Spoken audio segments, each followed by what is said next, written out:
total victory over these. And we will begin the largest deportation operation in the history of the United States. We will close the border. We will stop the invasion of illegals into our country. We will defend our territory. We will not be conquered. We will not be conquered. We will reclaim our sovereignty.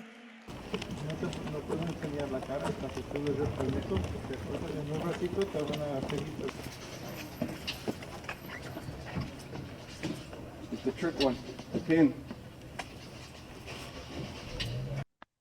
So I do think it's feasible for Trump to carry out mass deportations. It won't be simple. It will not come in one single step or even in one single week. But the office of the presidency is a powerful one.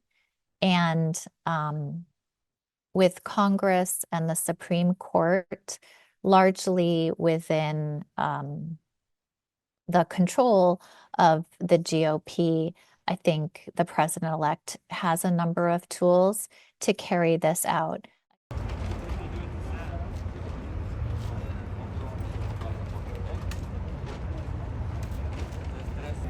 Cell phones.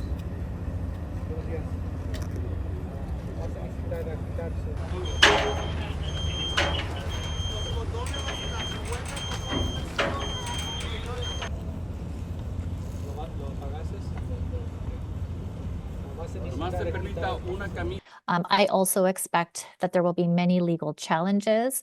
I expect that the new administration will seek to push the boundaries beyond what may even be legal or be constitutional, and that the courts will have, as well as lawyers, will have an important role to play in the future ahead of us.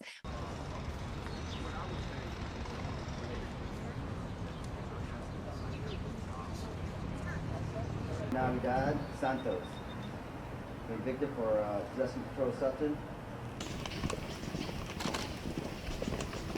Now, the extent to which that itself is successful is also going to depend on people knowing their rights and asserting their rights. So, for example, not necessarily sharing all of their information on the spot, but knowing that they have a right to speak to an attorney, for example.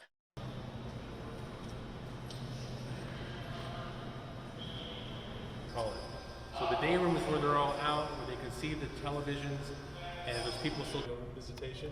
And right next door also you have a satellite medical clinic. This help.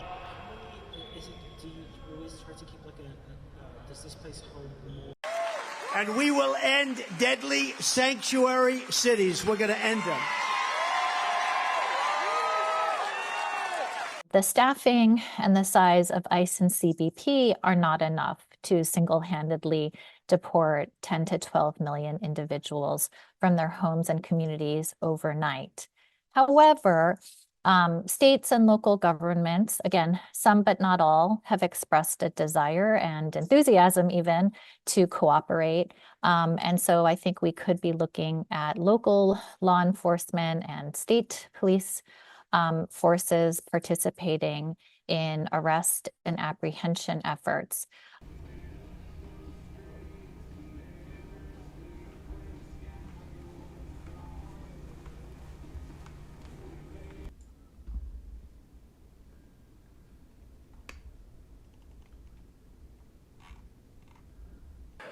When the legislature passed SB 54, basically making us a sanctuary state, it effectively cut off the cooperation of and information sharing between law enforcement and local law enforcement and our federal government. And there are some exceptions, but for the most part, it made it a crime. I mean, it is illegal for a law enforcement officer to ask anyone about their immigration status.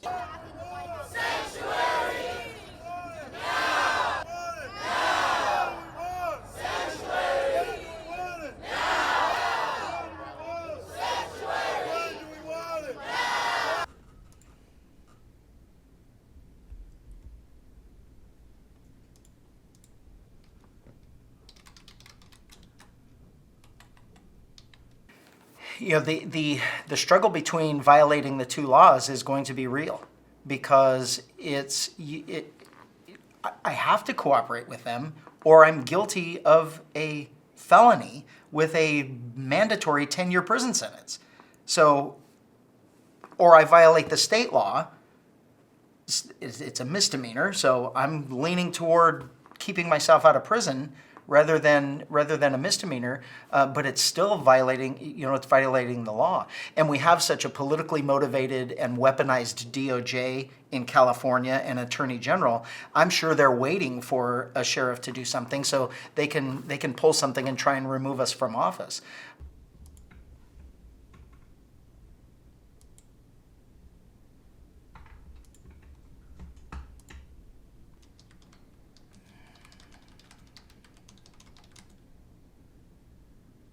So we are doing everything we can to make sure our community knows your immigration status means nothing unless you're a criminal. It's like, don't commit crimes. If you don't want us to involve you with ICE and with immigration, don't commit crimes, and don't let your family members commit crimes.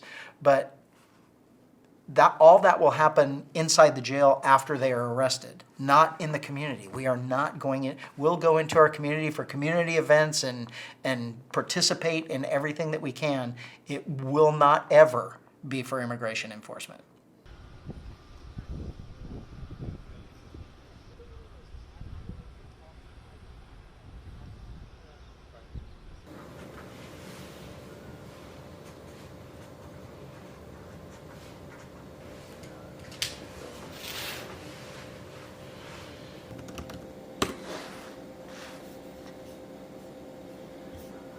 Myself as a DACA recipient, I've been living in the U.S. since I was 10 years old, and I have a work permit right now that allows me to live here and work. But with the new administration coming in, obviously everything is at jeopardy. And a lot of us could lose this benefit. This is my university degree. I have a double bachelor's of arts in communication and film production. And I graduated actually 10 years ago this year. Went to a private school. They helped me with scholarships.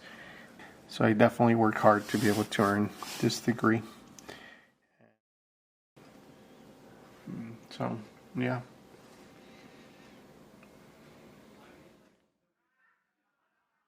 Every single year we pay federal, state, local taxes. So I feel proud that we contribute and that we help the economy and we help the communities be better. A lot of us are homeowners, like myself as well, so we also contribute that way.